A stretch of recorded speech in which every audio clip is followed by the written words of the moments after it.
Hey guys, so I'm Nate, and what you've been watching since my last video of me going through some stuff, been watching commercials and stuff like that. This is the official video that I'm gonna put out on what happened since then on my suicide actions. I you see the other video I was on some heavy ass drugs. I lost my family, and I attempted to kill myself, and obviously I failed, which I'm very grateful for. Got another second chance. Since that day, I uh, I was going through something that I've never thought I'd go through. It was a chance where I had to reflect on myself, dealing with addiction, which was drugs, stuff like that. Obviously, I'm not on drugs no more. Ever since that day, my family moved to Las Vegas, and I was out in California by myself, and it was very hard for me because I had no support system whatsoever. Everybody in my family was disappointed in me. My wife, my kids, they were disappointed in me, and having that on my back, knowing that everybody was disappointed, it really got me more into more into drugs. Started shooting up heroin, and I started doing methamphetamine. I was speedballing. I was doing a lot of fucking shit that I'm surprised I'm not dead on overdosing. Um,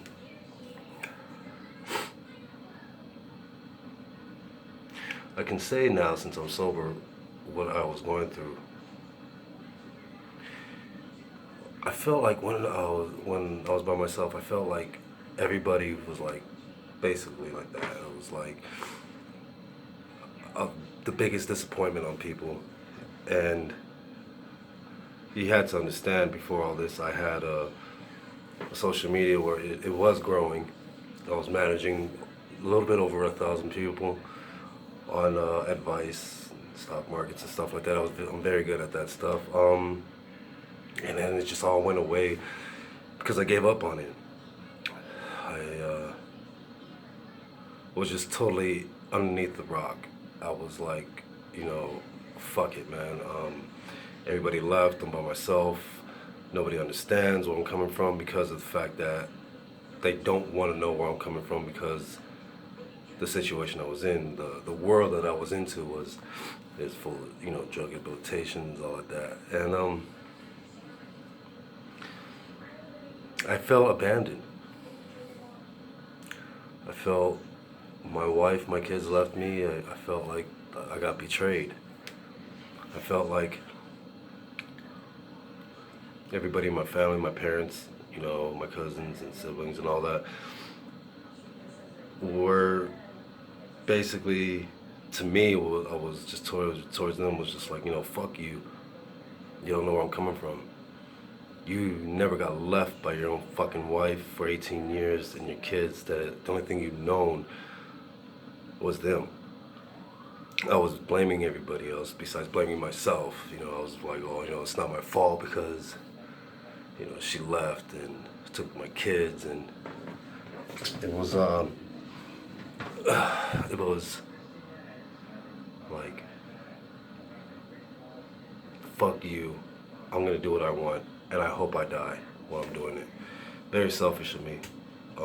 Understanding the fact that a person with addiction, a drug addiction and all that, already inside them they feel like shit. Already inside them they feel abandoned. Already inside them they feel hollow as a whole period as a human being. Probably don't even feel like a human being. And we crave the drug is because when we get that 1 second of highness and bliss, everything goes away. The pain, mostly, it's the pain. And why I feel like people failed on me was, I don't want to hear it. You need to get yourself together and buy. And that, I understand, but the mental point of mind on them It's the brains up their ass. Not like that in a disrespectful way, but in the fact of you don't know what the fuck you're talking about because I'm sick. You understand what I mean? You don't know what the fuck you're talking about because your cousin or your brother or whatever that's that's on a drug addiction right now, he's sick or she's sick, and you don't want to know why. You don't want to know the source of it. Only thing you want is that old relationship back before the drugs happened, and it's not. It doesn't work that way. There's hurt inside the individual. Anyways, back to my story. I came to a point where I was, during this time when my wife was in Vegas and I was in California by myself, I was hitting a raw point where I was walking everywhere. I was sleeping on the bench. Yeah, I was literally homeless. You know, everybody told me to get the fuck out of here, basically. And I come to a conclusion. I was like, I'm placing myself in this situation. I'm placing myself on this bench, 11 o'clock at night, in downtown Long Beach, off of Ocean Boulevard. And what was it? Ocean Boulevard and Long Beach Boulevard. There's a bench over there I used to sleep on. And I would be like, what the fuck am I doing? What's over here for me to stay besides drug addiction and all that? To have fun and party, it was bullshit. So what I did was I was talking to a friend of mine, a very good friend of mine, and he was telling me, Nate, there's nothing out here for you, bro. You need to go out there.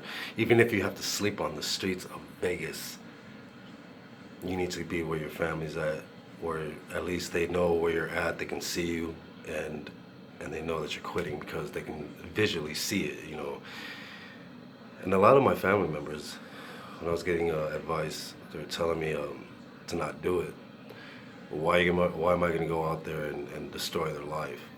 Why am I going to go out there and fuck everything up? To them it was like, my wife Deneen, it's good that she left, which it was. It's good that she left me, which it was. It's good that I'm not there with them because I don't have to hold them down. It really hurted me inside, deep down inside. And this is the part where the addiction wanted to come up again and say, people don't give a fuck. They just, opinions destroy what is real. Do you understand what I mean? Let me say that again. Opinions destroy what is real. Opinions are not real. It is a makeshift that has programmed you to be who you are, which is nothing but opinion. Opinion is not real, and so what happened was I was distraught when my family was telling me that. My buddy said, nah, fuck that, man. He paid for my fucking ticket, and he told me, get the fuck out of here, don't ever come back. And I did that. When I left, a lot of people were like, it's a fucking idiot. What are you going out there with no money? I went out there with no money, just a bag, literally. Like, I had $11 in my pocket when I left. They were saying, oh, what a moron, why are you going out there and with no plan or anything? And the point was, in my head was, if I don't go now, and this is what I was trying to tell my family members, if I don't go now, I'm gonna be dead. I'm gonna overdose, or I'm gonna go on top of a fucking building and jump. And I'm not bullshitting you. So I left. Came out here. First day I got out here, called my wife. She was like, what? Kids were like, what? They wanted to see me. They seen me. They were kind of like, damn, like I was sucked in. I'm 198 right now. Pure lean muscle. Gains, baby. Boom. And they were just like, that's not my dad. That's a drug addicted motherfucker, man. And I understood. I had a lot of work to do. So, literally, first day, got over there. I walked my kids and my wife to school. My wife and my youngest son walked back. We had lunch. She bought me lunch at Burger King. And that was it. she had to go back to where she was staying at. She was staying with her best friend, and her best friend I've known for almost 18, 19 years. Um, she didn't want me there. You know, I understand. I get it. You know, it's heroin is a motherfucker, man. You know, I'm surprised I stopped without no rehab on my own. I placed myself in Las Vegas. I didn't know nobody. I literally slept in back of Burger King. Whew. And it was the most hardest month. For 1 month I had to stay in an alley in back of Burger King, and I slept. And what I was doing is I was getting myself together. I was going to places to see if they needed some help, some labor help, under the table jobs, which I did here and there. And after a month, my wife was like, you know, he really did stop, and he's really trying, you know. So what she did, she bought us an apartment, and she let me move in. And I was just gaining more weight. I was more focused on my kids because I haven't seen my kids in 3 months before I left to Vegas. In 3 months, when I got there, I was just like, this is the reason why I gotta live. This is the reason why I need to stay sober, because the twinkle in their eye was like, oh hell yeah, you know, he's coming back. This is the guy that I remembered. And so she let me move into her apartment, which I'm at right now. We're in the making of saving our money, and we're gonna get a house, which we're very proud of. I'm sober as hell. I don't like any type of white powder or any drugs around me, my kids. I don't like it at all. My friends, my old friends, I don't keep in contact with. My new associates, I don't have none. I don't know anybody out here. I kind of want to keep it like that. I kind of want to keep it where I don't know anybody out here. I don't really want friends because, you know, the choices and shit. And if any friends that I want friends from like at a gym or some type of entrepreneurship, of focal point of some type of sanity in them, you know, family orientated people. And they're very hard to find, you know what I mean? So I just keep myself here. I go to work, come back. I keep myself focused. I hit the gym like a son of a bitch. Here's where I'm at now.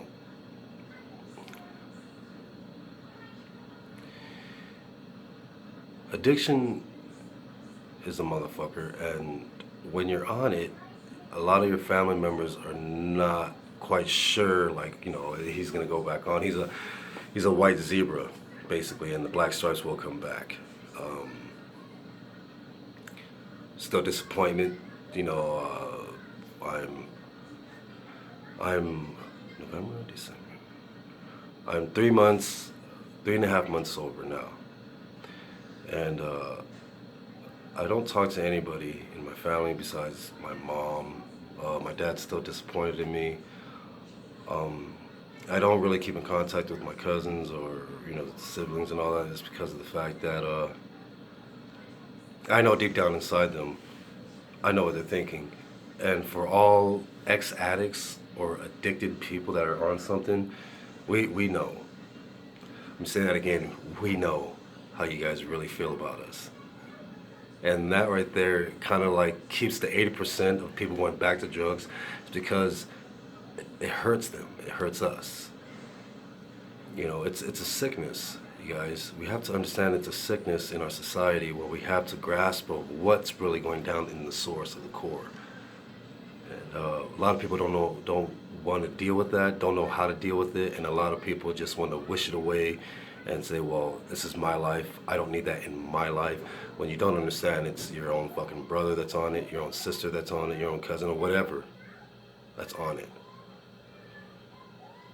When you see that person, you're hurting inside yourself, deep down inside. Now imagine what they're feeling. That is the most cause of why people go back to drugs. I personally,